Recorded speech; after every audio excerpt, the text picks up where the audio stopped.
Olá, o programa de hoje é todo dedicado a um dos grandes personagens do nosso futebol, quiçá do futebol mundial, Sócrates brasileiro Sampaio de Souza Vieira de Oliveira. O senhor vai bem? Eu vou bem, e o senhor? Tudo em paz. Com destino e elegância, dançarino pensador, sócio da filosofia, da cerveja, do suor. Ao tocar de calcanhar o nosso prato, a nossa dor. Vi um lance no vazio, herói civilizador, o doutor. Vamos começar pela infância do Sócrates. Você nasceu em Belém do Pará, é isso mesmo? Existe uma polêmica. Nasci em Belém, nasci na Santa Casa, mas aparentemente, dentro das informações que eu possuo, a gente morava numa cidade pequena, ali perto. Minha mãe trabalhava lá, meu pai também, Igarapé-Açu. Então lá tem a maior disputa para saber, não de direito, mas de fato, né? Nasci em Belém, mas de direito estão querendo puxar para Igarapé-Açu também, porque eu fui gerado lá, alguma coisa desse tipo. Mas nasci em Belém, na Santa Casa. Belém, minha terra, meu rio, meu chão, meu sol de janeiro a janeiro, a suar, me beija, me abraça, que eu quero matar a imensa saudade que quer me acabar. Como é que foi o teu início lá? Você ficou quanto tempo lá? Quer dizer, no Pará? Não, eu vim garoto, Sua infância? porque no ano que eu nasci, foi o ano que meu pai fez o concurso para a Receita Federal. A história do meu pai é maluca, né? Quer dizer, um pouco do que nós somos, né? Todos os filhos, tem a ver com a dele, que eu acho que é a história mais interessante que é todos nós. Qual que é a dele? Meu pai não pôde estudar, mas ele aprendeu a ler. Nasceu muito pobre? Exatamente, no Ceará. Ele foi acabar em Belém porque é mascate, foi correndo atrás de trabalho, né? De sobrevivência. E ele era um comedor de livro. Ele era um sebo ambulante, chamado de sebo ambulante. Qual é o nome dele, Sócrates? O nome dele? Raimundo Vieira de Oliveira. E meu pai, estudando sozinho, fez esse concurso no ano que eu nasci, em 54. Um concurso que todo mundo, era um cargo que todo mundo queria, porque era o maior salário da federação. Cobiçado, então. E extremamente difícil de se ter acesso, porque ele ocorria de 10 em 10 anos o concurso, e nesse ano eram apenas 33 vagas no país todo. Ele conseguiu passar, quer dizer, foi 18º, se não me engano, estudando sozinho à noite em casa e trabalhando durante o dia. Você acha que a gente vira alguma coisa na vida com um pai desse? Claro que sim, né? Então, no começo ele começou trabalhando ali na região, né? Pará, Maranhão, trabalhou até no Piauí, se não me engano. E depois ele foi transferido para o Sul, foi quando nós viemos. Eu tinha 6 anos, foi em 60. Mas aí para o Sul, direto para Ribeirão ou não? Ele podia escolher. O estado definido era São Paulo, aí ele foi a Santos, foi a Campinas, foi a Ribeirão, gostou, resolveu ficar por lá e ficamos lá sempre. Ribeirão Preto nunca há quem não se encante com seu jeito de menina, com seu céu de muita cor. Ribeirão Preto, eu te sinto totalmente, tua arte e cultura, gente bela e muito amor. Ribeirão Preto, eu te vivo plenamente, com ternura e sabor. E a sua mãe? Minha mãe trabalhava no Tribunal Eleitoral, se não me engano. Era também cearense funcionária também, não? pública. Não, minha mãe paraense. Geralmente é a mulher que puxa o homem pro canto dela, né? Minha mãe nasceu em Peixe-Boi, também era funcionária pública, trabalhava no Estado, mas trabalhou até nascer o segundo, né? Porque aí foi um atrás do outro. Aí veio pra cá, e teve confusão toda de transferência e tal, mas depois ela voltou a trabalhar bem mais tarde, na hora que os filhos estavam criados.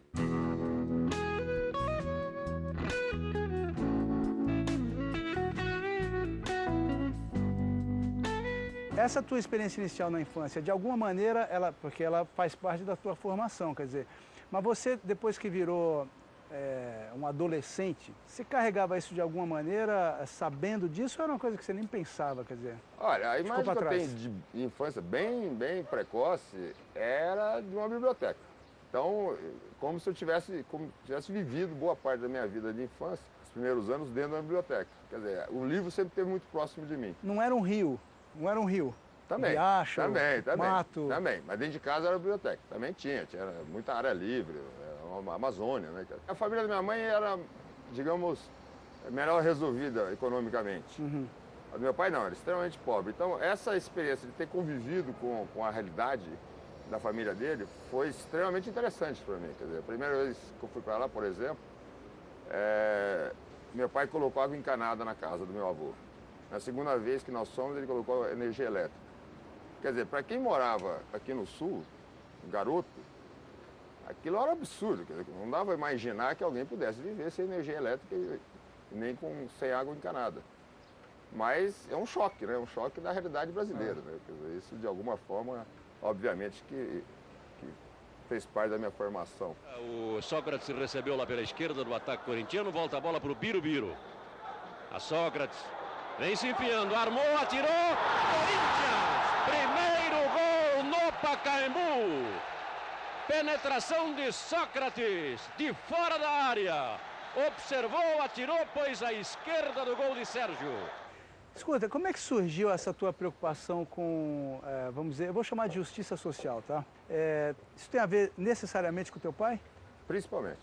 Acho que ele nos ensinou demasiadamente. Em primeiro lugar, nada induzido. Segundo, a busca do conhecimento, a busca da informação, a formatação de uma autocrítica, né, em todos os aspectos.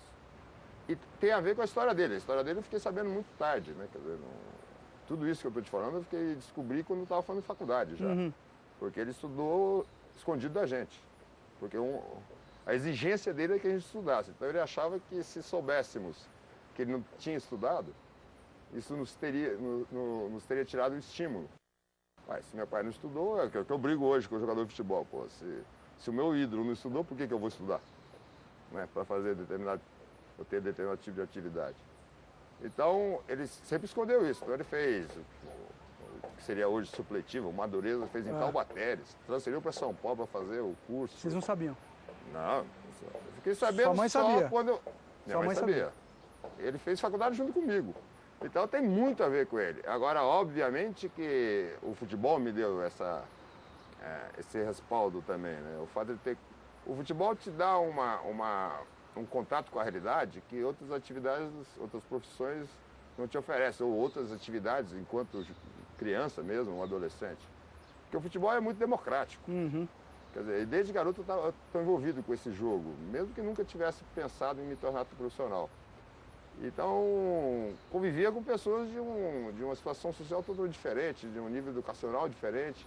Quer dizer, você está ao lado da realidade, né? Conviver com a realidade, isso foi uma experiência que o futebol me permitiu. Beto Fuscão, Vaguinho insistiu, ganhou. Olha Vaguinho, olha a chance, Sócrates bateu, gol! Sócrates, sobre a barreira, gol!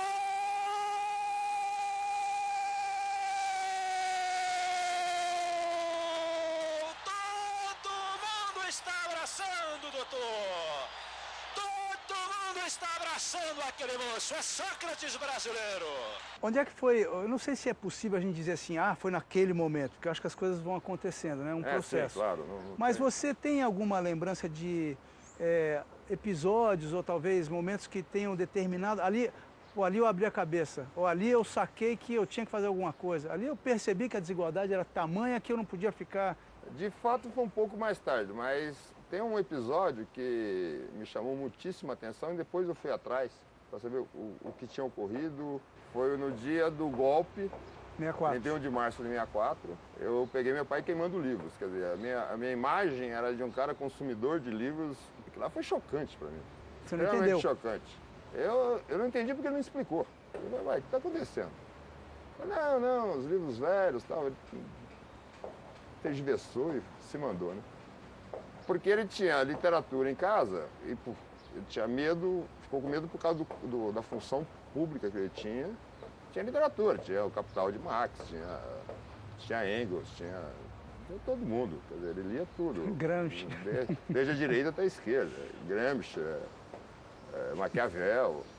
E aí ele saiu queimando, porque ele achava que pudesse, de alguma forma, criar constrangimentos para ele. E aquilo foi chocante. Depois eu comecei a correr atrás dessa literatura. O que era? Eu comecei a incomodá-lo, né? Por que você queimou? Que tipo de livro que ele? Eu ia tirando os pedacinhos e ia correndo atrás.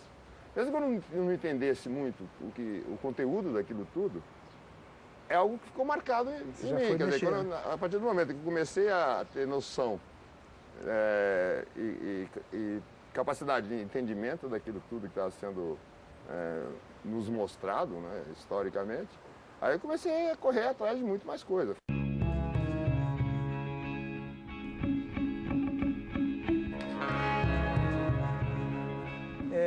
Isso, de algum modo, sempre te acompanhou e foi sendo alimentado, vamos dizer assim. Quer dizer, você nas suas relações de trabalho, com renovação de contrato, a conversa com o Cartola, tal, você já começou a ter uma coisa assim de... Aí uma pergunta, você já começou a ter uma coisa, bom, peraí, com esse cara aqui eu tenho que ter cuidado, porque esse aqui representa o outro lado, é o cara que me paga, é o patrão. Não, nunca tive uma posição sectária em relação a isso. Sempre achei que, pô, tô no mundo que é dessa forma. O meu sonho é outra coisa. Eu queria ter nascido em Cuba, por exemplo. Mas não nasci.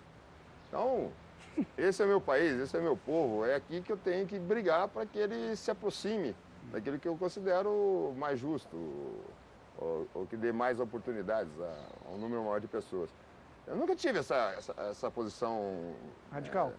Radical nesse aspecto. Pelo contrário, eu sempre gostei de ser humano, antes de tudo.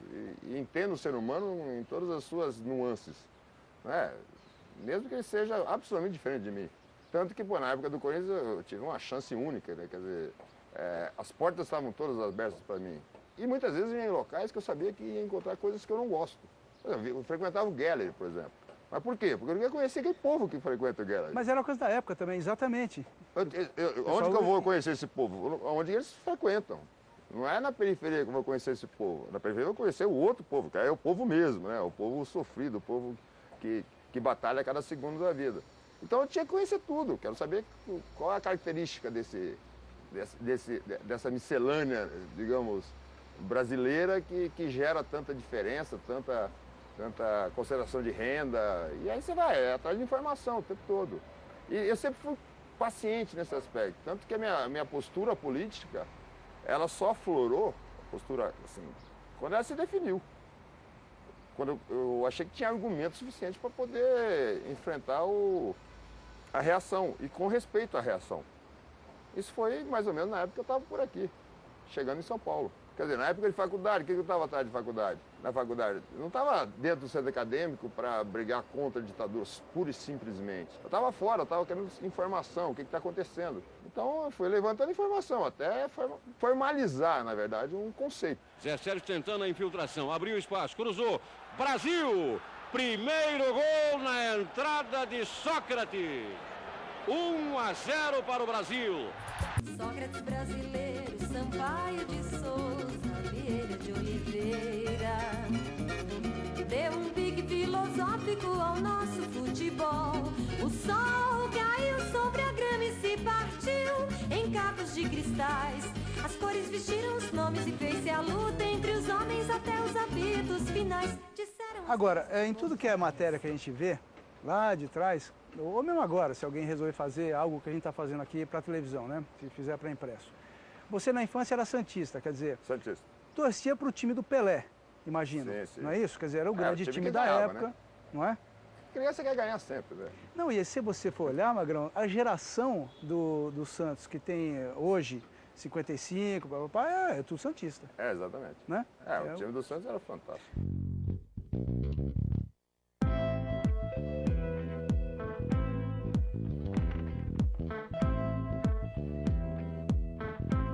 Você, lá no norte do país, já era santista? Não. Não. Não tenho a mínima lembrança de torcer para ninguém. Isso é depois. Né? Mas então despertou, essa paixão foi despertada quando você estava em Ribeirão Preto? Em Ribeirão, em garotinho, 6 anos de idade. Uhum.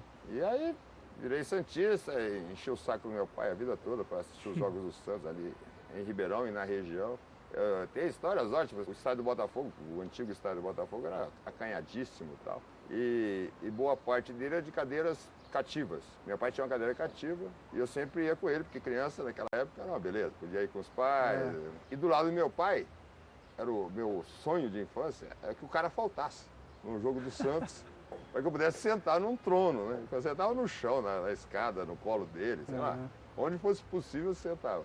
Até que um único jogo o cara faltou E eu fiquei sentado, que eu acho que foi uma situação de Rei. maior prazer, né? É um rei mesmo, um imperador ali. E foi 7-1 pro Santos esse jogo. Acho que, se não me engano, foi a estreia do Abel, Ponta esquerda. ponta esquerda. Quando você começou a atuar profissionalmente no futebol, isso foi no Botafogo, né? Mineiro tocou. Pascoalinho, Sócrates. Exatamente aos 28:30 do primeiro tempo.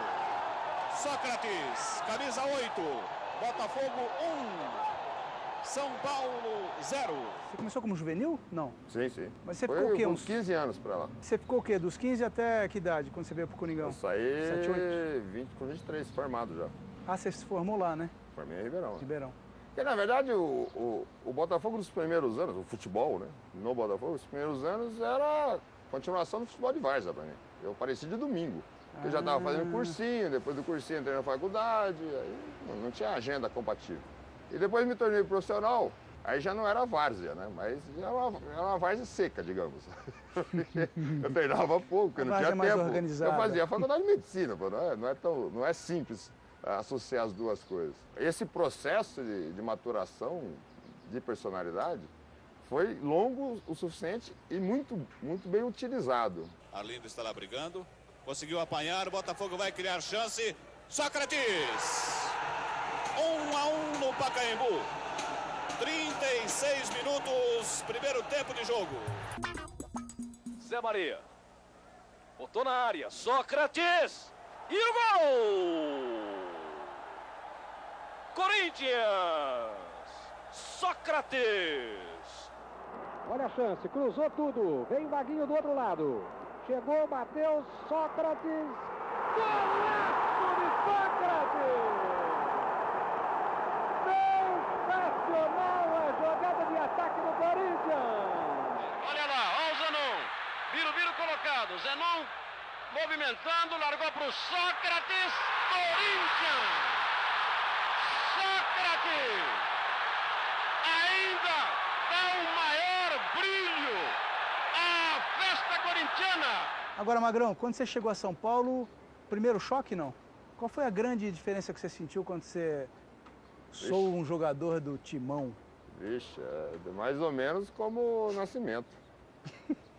Tá no bem bom, né? Dentro do útero, nadando, com oxigênio de graça, alimento de graça e tal. Me mete num lugar barulhento, cheio de luz, horrível, Puxado. agressivo, poluído. Se vira. É mais ou menos isso. É mesmo? Quer dizer, pô, eu tava numa cidadezinha pequena, onde eu estudei, onde eu fui criado, os meus amigos estavam lá. Tudo sob controle. Tudo sob as fronteiras conhecidas, né? Vem para um mundão desse aqui, cara, e jogar no Corinthians ainda. Quer dizer, é um tsunami, né?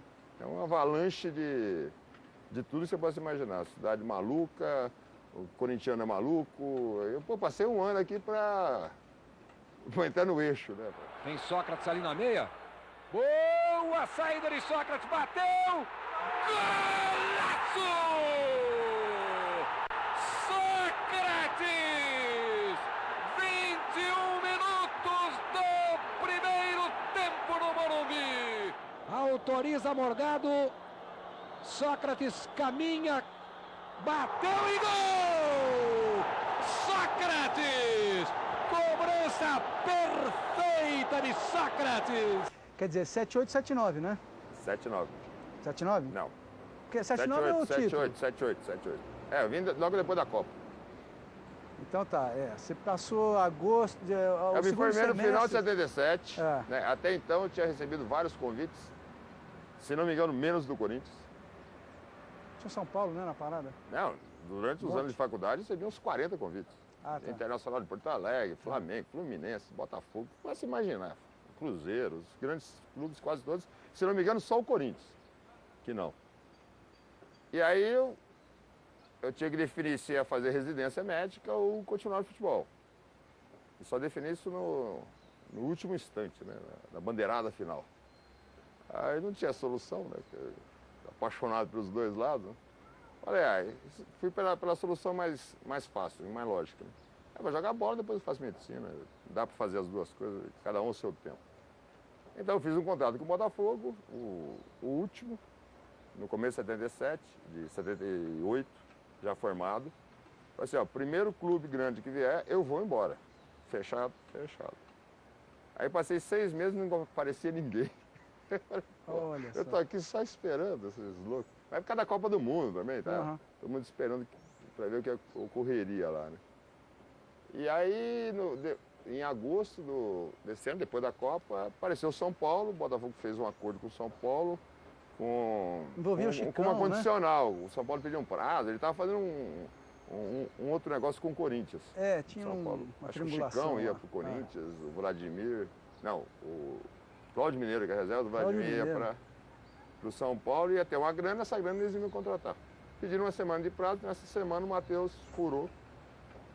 Eu acho que ele foi me contratar, acho que nem me conhecia. Foi me contratar só para furar o negócio do São Paulo. Valendo.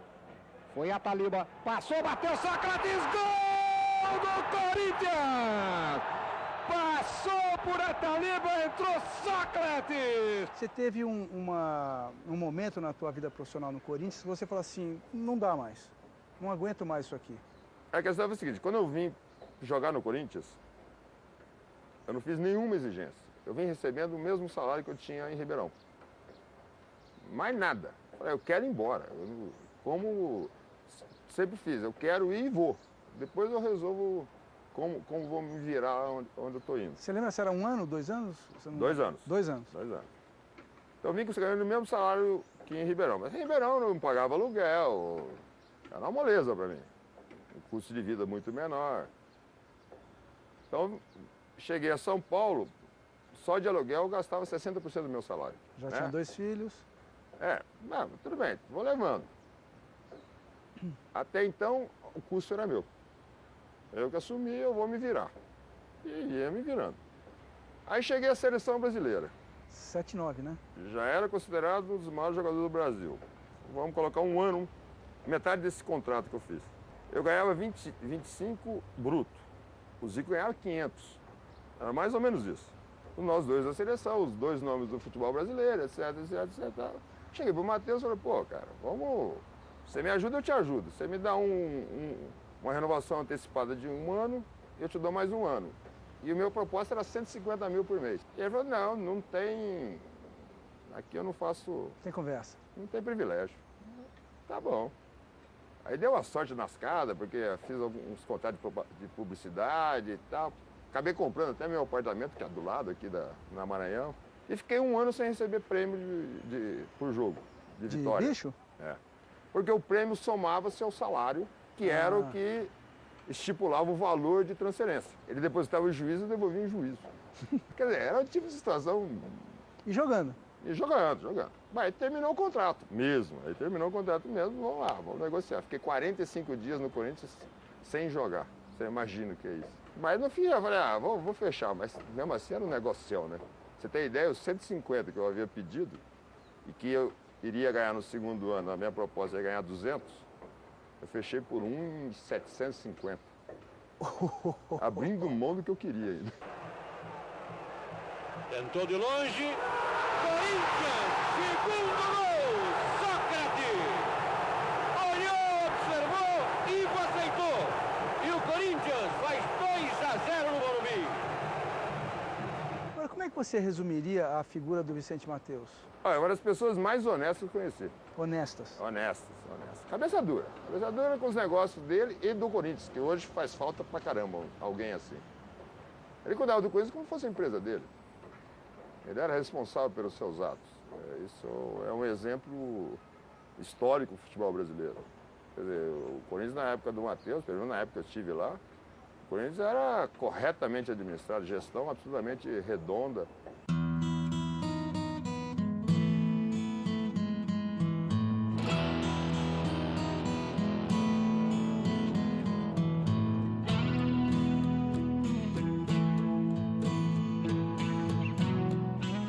A experiência da chamada democracia corintiana, quer dizer, foi um processo. Agora, a chegada do Adilson, que vocês nunca tinham ouvido falar dele, né?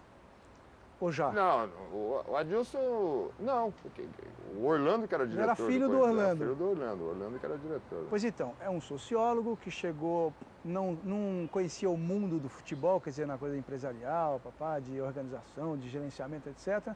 E vocês vivendo um momento turbulento no clube, mas já embrionário, né? Quer dizer, de como fazer aquilo. Será que hoje, quando a gente fala disso, é muito distante do que vocês realmente viveram no dia a dia? Muito pouca gente tem noção do que foi aquilo, né? Na verdade, foi um exercício de cidadania. Diário. Exercício é exercício, né? Não tinha nada pronto. Sem dúvida, a chegada do Adilson foi fundamental. Primeiro porque era um cara que se dispôs a ouvir, quer dizer, não a mandar. Ao se colocar assim, quer dizer, ele permite que as pessoas deem suas opiniões. E nós tínhamos uma visão clara, pelo menos eu tinha as minhas, o Vladimir a dele. Todo mundo tinha, de alguma forma, principalmente aqueles que tinham mais liberdade para se expressar. Eram vocês dois? Sim. Sim, porque tínhamos mais coragem, digamos. O sistema não permitia muito, mas nós dois sempre fomos, historicamente, antes desse período, éramos os que mais brigávamos, né? Brigávamos por direitos, de alguma forma ligados à classe, brigando por questões raciais, relacionadas ao sindicato, tudo isso. De uma forma ou de outra, a gente estava envolvido já com outras questões anteriores. Então tínhamos uma visão clara que gostaríamos que fosse. E aí, a hora que ele abriu o diálogo, eu falei, pô, nós temos um pacote pronto para você. Dá a decisão para todo mundo, É simples. Agora, que decisão, o que vai ser discutido, para onde vamos, ninguém sabe. Mas põe para todo mundo para discutir. Isso aqui é uma sociedade, é uma família. A grande virtude dele foi ter topado. Topado, exatamente. Sem ele nós não teríamos chance. Não existe ruptura possível nesse meio com 20 pessoas, que revolução é essa? 20 pessoas, só Fidel que conseguiu isso, né? Aí teria que ir para a Serra Maestra não dá para jogar, né? 20 pessoas não derrubam um sistema que envolve milhões de pessoas. Claro. Todas elas já com o ideário pré-definido, né? Por uma questão filosófica, histórica e tradicional. Quer dizer, tinha que ser interno. E aí, ao permitir a participação de todos, nós fomos descobrindo como fazer. E o grande clarão, né? O americano chamaria de insights. O clarão para nós, para a gente foi um clarão. Foi chegar ao voto. Quer dizer, você está num país sedento por voto, num meio tão popular, com a linguagem tão acessível a todos os brasileiros. Vem falar de voto naquele momento, maravilha. Ali foi uma maravilha, porque aí foi cutucar mesmo a onça com vara curta, aí politizamos. Aí a coisa ficou bonita, ficou muito legal porque saiu do nosso limite para o limite do país, que era o que nós queríamos.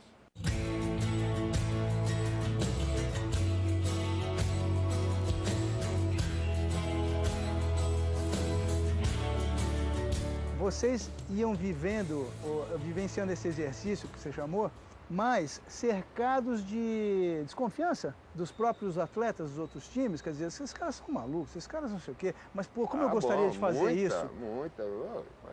Era um tumor, né? Imprensa. Um processo revolucionário nesse meio é muita pretensão, antes de tudo, né? É muita pretensão, pô, esses caras estão tudo malucos, que história é assim, falar em liberdade, falar em responsabilidade, acabar a concentração. Aí nós tínhamos uma reação muito clara da mídia, né, e consequentemente da sociedade brasileira, mas ao mesmo tempo nós agregamos valor com a parte progressista, cara, que já estava em outras lutas, que foi muito interessante esse entrelaçamento, né, quer dizer, isso nos deu muita segurança, muito respaldo político, digamos, para continuar a briga.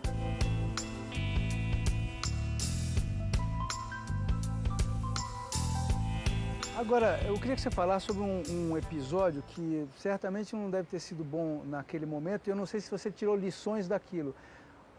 Você e o Amaral, eu li isso, eu não lembro disso, você e o Amaral dentro do vestiário acuados porque a torcida estava enfurecida, o Corinthians estava naquela fase ruim, acho que era 81, foi antes disso, né? 80 ou 81. E você e o Amaral, naturalmente como qualquer ser humano, ficaram apavorados, ficaram com medo de os caras avançarem. Pois é, você se lembra desse momento? Lembro. Esse é um momento que Aliás, a imagem que eu tenho jogando no Corinthians é em função desse episódio. Imagem de frieza, de não comemorar gols. Corinthians, primeiro gol, Sócrates, Isso aconteceu num determinado, nem lembro quando foi exatamente, mas foi num jogo de manhã no Pacaembu, nós perdemos o Campeonato Paulista. Campeonato Paulista, perdemos, aí a torcida foi para a porta do vestiário, enfurecida, queria bater na gente, derrubar o ônibus, sei lá. Aquelas reações, né, Bárbara. de ser apaixonado. Né? É natural.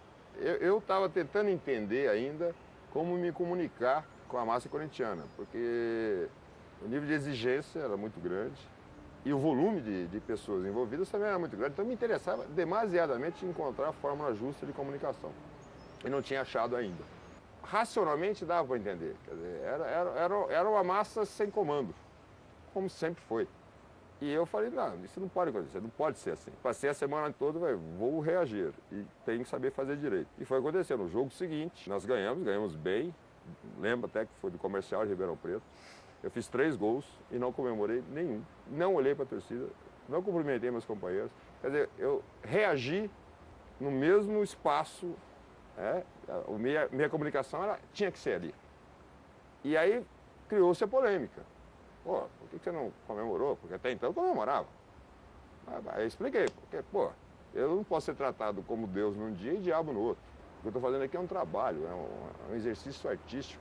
E do outro lado tem adversário, não estou sozinho. Aí comecei a discursar sobre o comportamento que a torcida tinha que ver o jogador de futebol. Eu não quero ser carregado no colo toda vez que eu faço um gol. Eu não quero ser agredido toda vez que eu não faço.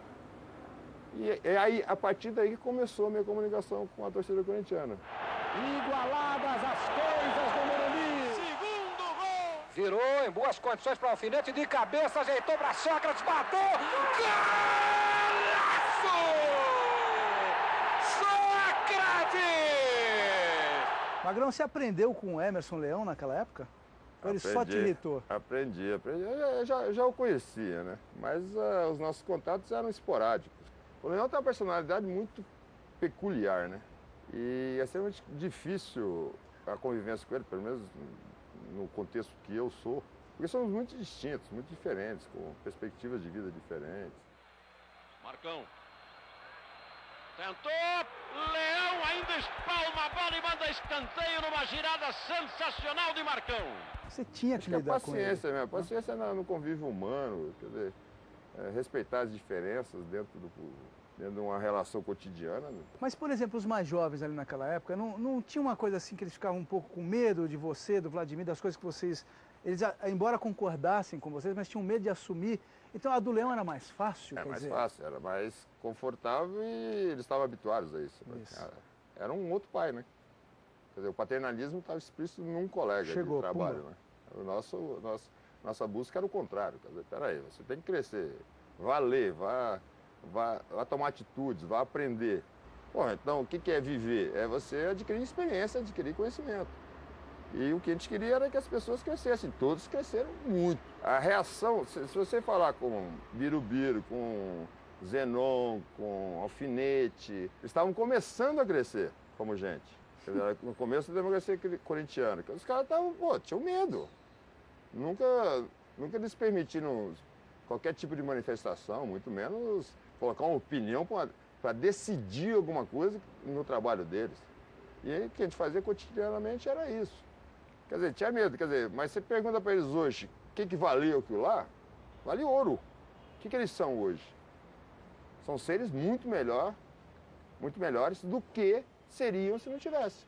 E isso tem que ser expandido para a sociedade brasileira como um todo. Nós temos que socializar todo mundo, temos que educar todo mundo. Existe uma diferença muito grande entre educar e adquirir conhecimento. No Brasil se preocupa muito com essa segunda parte. Esquece-se de que sem isso aqui ninguém adquire conhecimento. É bicho. É por isso que eu brigo tanto para o esporte servir como ferramenta de educação. Porque o esporte faz isso rapidamente, porque você vive em comunidade e é muito barato. Com uma bola educadora, em 45 dias eu estou socializando 300 moleques. Você multiplica isso num ano, muda a sociedade toda. Sócrates colocando o segundo do Corinthians no Morumbi. 1-1 é o placar. Bateu o Wilsinho. Tocou Toninho. Sócrates. É o gol do Corinthians. Toninho bateu. A sobra para Sócrates completar. Passávamos pela marca de 1 minuto na etapa complementar. Sócrates. Olha a chance com o Sócrates. Ganhou bem no primeiro. No segundo. O tiro é bom.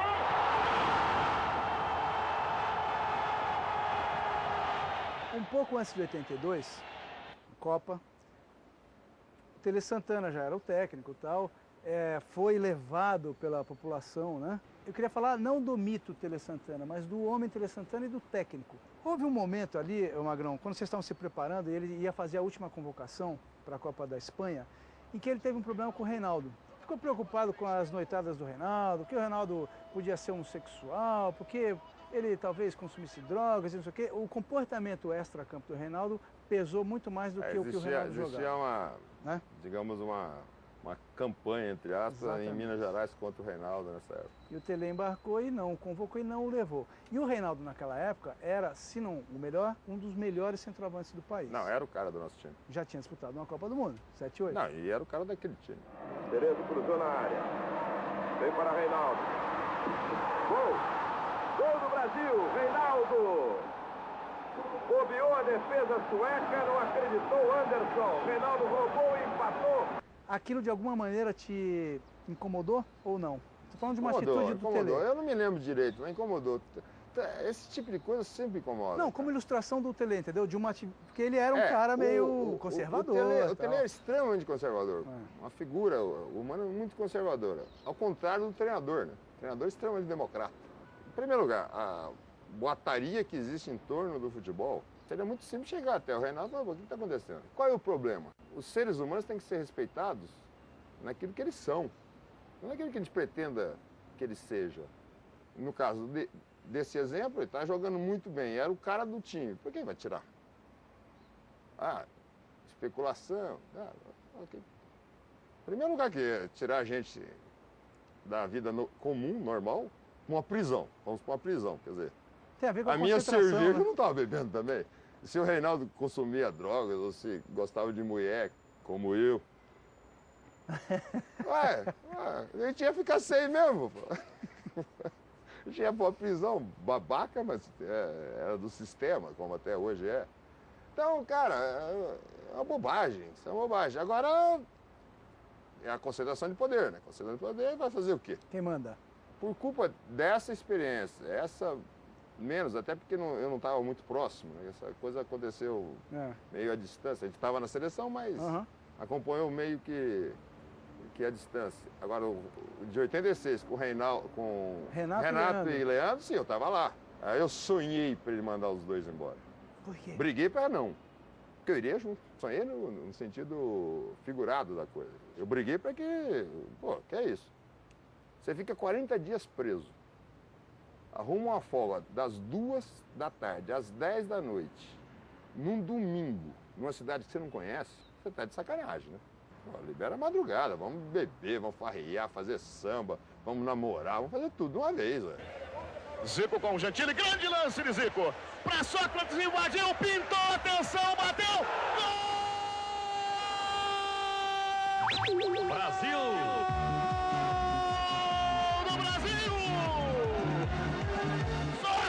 Sensacional numa jogada de gênios! A sociedade italiana, na época que você passou por lá, 8-4, né? Fiorentina? 8-4. Você foi parar em Florença, cidade das artes, cidade maravilhosa. Foi há pouco tempo. Pô, e Florença? Florença é lindíssimo, é um museu, né? Pô, mas morar em Florença deve ser o máximo. Morar no museu, vai morar no Louvre. Pode dormir na frente da Gioconda, você fica lá um ano lá, sem sair do Louvre. Não deve ser muito bom, não. Era o que eu senti em Florença. É mesmo? Na verdade eu sou brasileiro pra caramba, sou doente por esse país e a minha vida é a vida que eu tenho aqui. Eu e todos os brasileiros têm aqui, pô, essa alegria, liberdade que a gente tem, independência. Pô, lá pra você alugar uma casa você tem que pedir licença, lá pra você mudar de cidade, você tem que pedir licença. A sociedade toda pré-determinada tem suas vantagens. Claro que tem. Quer dizer, porque a educação a educação formal no Brasil não funciona, porque a migração é incontrolável aqui. Faço uma escola para 100 crianças, amanhã pode ter 300.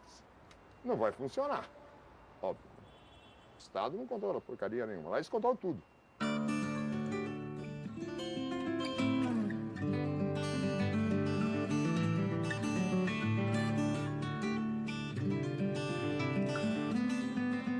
Você, quando chegou lá, você tinha vivido pelo menos 2 anos e meio da chamada democracia corintiana, quer dizer... E estava no auge das diretas. Pois é. Cheguei com a cabeça a mil. E aí você encontrou o que lá? Um grupo também muito revolucionário? Os jogadores da Fiorentina, não? O ambiente... Foi como sair do Carnaval de Salvador por um convento beneditino. Mais ou menos isso. Uma brochada assim. Fora todas os conflitos políticos, né? Internos. Que já cheguei lá, o meu cumprimento público era o símbolo do Partido Comunista Italiano. Então já começou por aí, o choque já... E aí, quem é esse cara? Aí todo o contexto da democracia cristiana italiana veio atropelando, só que eu não tinha comunicação com o público, esse era o grande problema lá. Tudo era gravado, e não tinha rádio. Eu não tinha com quem falar. Mas dentro de campo? Quer dizer, dentro de campo não. Eu joguei num time totalmente anômalo. Metade do time não passava a bola para outra metade. Meu Deus. Já viveu na sociedade assim. Imagina uma república em que há uma briga, aí você divide o quarto com um cara que o cara não olha na sua cara, não conversa com você, fica um ano assim. E os dois lados não davam bola para mim. Eu era o paraquedista, estrangeiro que está chegando, tomando lugar de alguém.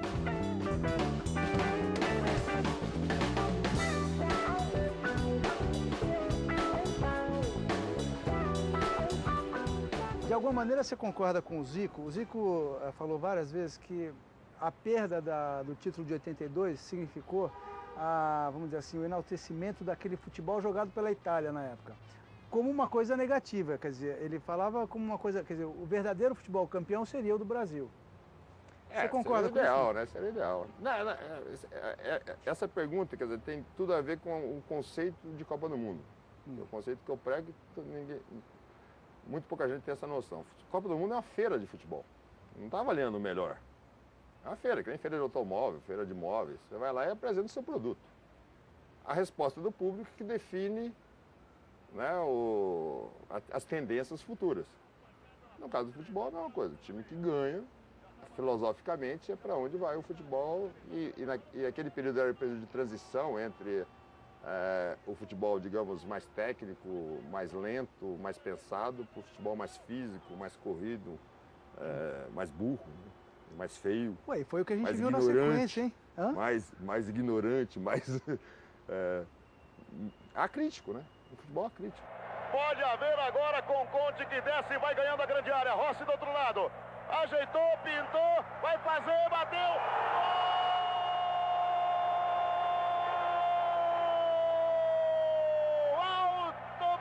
Altobelli para a Itália.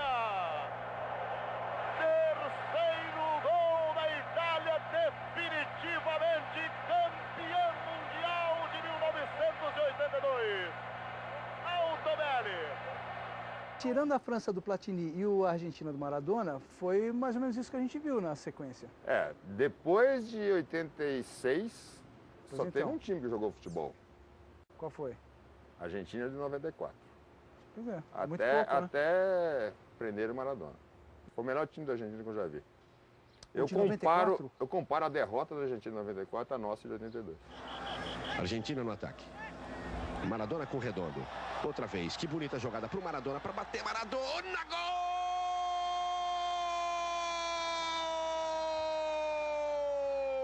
Não, mas então, o de 94 da Argentina, você acha melhor do que aquele de 86?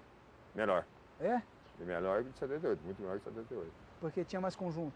O 86 que ganhou foi Maradona. Ainda pro Rochaga. Tocou pro Maradona, vai sendo forte, o toque do Maradona!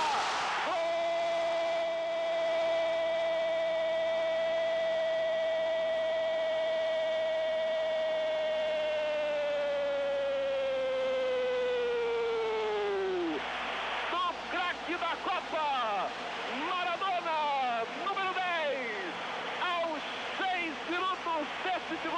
campo. Você vê de novo. Toque. A colocação do Maradona. Em 94 era um timaço. Mas jogava coletivamente, Então, além de ter o Maradona. Ele é o Zinho do time da Grécia, você vai ver.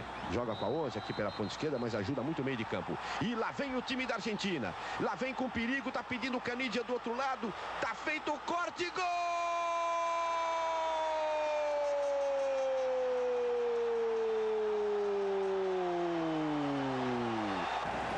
O zagueiro aí demorou e o Batistuta espertíssimo. Você sente falta de algum modo do título de campeão do mundo? Eu acho que o título não vale para nada. Por que serve o título? Para criar casta. Que adianta ser conde, ser rei ou nada? Isso é uma porcaria do ser humano. É a mesma coisa, cara, é a mesma coisa. Quer dizer, você exercer algum tipo de poder numa sociedade... Hoje, vamos falar voltando a falar de futebol. O que adianta você falar que foi o maior jogador do mundo? Ah, isso é bobagem. O que vale? Isso é passado, pô. E não existe isso, né, Magrão? Olha, se você quer entrar para a história, escreva. Escreva. Escreva o que você pensa, o que você viu, o que você sentiu. Escreva. Aí fica para a história.